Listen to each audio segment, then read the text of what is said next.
അല്ല friends, U കെയിലെ summer തീരാൻ പോവുകയാണ്. അപ്പോൾ സൂര്യൻ അസ്തമിക്കാത്ത ദിവസങ്ങളൊക്കെ അങ്ങ് തീരും. എന്നാൽ എൻ്റെ ഫ്രണ്ടിനെ അതിനു മുമ്പൊന്ന് പോയി വിസിറ്റ് ചെയ്താക്കാന്നും കൊണ്ട് ഓഫ് ഡേയ്സിൽ ഞങ്ങൾ അങ്ങോട്ട് ചെന്നു. അവിടെ ചെന്നപ്പോൾ ഉണ്ടല്ലോ, അവരിതാ ചക്ക മേടിച്ച് തിന്നുകയാണ്. അപ്പോൾ വയറ്റുഭാഗ്യമുള്ള ഞങ്ങളും അതിലങ്ങ് സഹകരിച്ചു. അത് കഴിഞ്ഞപ്പോൾ ഇതാണ്ട് കിച്ചണിൽ മീൻ എന്നെ തന്നെ നോക്കിയിരുന്ന് ചിരിക്കുകയാണ്. ഇതുകൊണ്ട് കിച്ചൻ്റെ വിൻഡോ നിറച്ച് വെച്ചിരിക്കുന്നു തക്കാളി.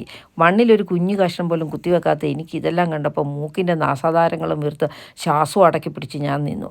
പിന്നെ ഗാർഡനിലേക്ക് ഇറങ്ങി മണ്ണ് വരെ ഗവേഷണം ചെയ്യുകയാണ് രാജാനും മാത്യം. ഇതൊക്കെയാണെങ്കിലും റിയലായിട്ടും അവിടെ എല്ലാം മാന്തി വെച്ചിരിക്കുന്ന എൻ്റെ ഫ്രണ്ട് അപ്പോഴത്തേക്കും കായ്ച്ചു നിന്ന റാസ്ബെറി കൊണ്ടുവന്ന് എനിക്ക് തരികയാണ്. ഇത് കഴിച്ചോ, നല്ല മിടുക്കിയാകട്ടെ എന്ന്. അപ്പോൾ ഇതൊക്കെ കേട്ട് നിന്ന് എൻ്റെ തൊണ്ടയും നാവും ഒക്കെ ഉണങ്ങി. ചായയും സുഖിയനും വന്നു കഴിഞ്ഞു.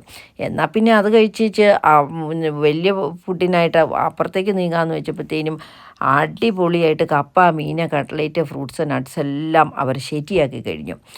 അങ്ങനെ അതെല്ലാം വിളമ്പി കഴിക്കുകയും പിന്നെ ഞാൻ വീഡിയോ പിടിക്കുകയും ചെയ്യുന്ന തിരക്കിലുണ്ടല്ലോ, ആസ് യൂഷ്വൽ നമ്മുടെ ഡൈനിങ് ടേബിളിൽ നടക്കുന്ന സംസാരങ്ങളുണ്ടല്ലോ, അമേരിക്കയിൽ എന്ത് സംഭവിക്കും, നാളെ യു കെക്ക് എന്താണ് വരാൻ പോകുന്നത്, ഇന്ത്യയിൽ ആര് ഭരിക്കണോ, അങ്ങനെ വലിയ വലിയ കാര്യങ്ങൾ താടിക്ക് കൈയും കൊടുത്തിരുന്ന മാത്യു ഇങ്ങനെ ചർച്ച ചെയ്തുകൊണ്ടിരിക്കുകയാണ് കേട്ടോ. ഇതൊക്കെ എല്ലാ പ്രാവശ്യവും ഉള്ളതാണ്, പക്ഷേ ഒന്നും നടക്കാറില്ല. ഇതൊക്കെയാണല്ലേ നമ്മുടെ ജീവിതത്തിലെ ഒരു സന്തോഷങ്ങൾ അല്ലേ. ആർക്കും ഉപദ്രവമില്ലാത്ത കാര്യങ്ങളൊക്കെ സംസാരിക്കുക. ഞാൻ ഭക്ഷണം കഴിക്കുകയും വീഡിയോ എടുക്കുകയൊക്കെ ചെയ്തു. അതിൻ്റെ കൂടെ നോക്കിയപ്പോൾ ഇതാ കുറേ കറിവേപ്പില, അത് ഓടിച്ച് വീട്ടിലേക്ക് സ്ഥലം വിട്ടു.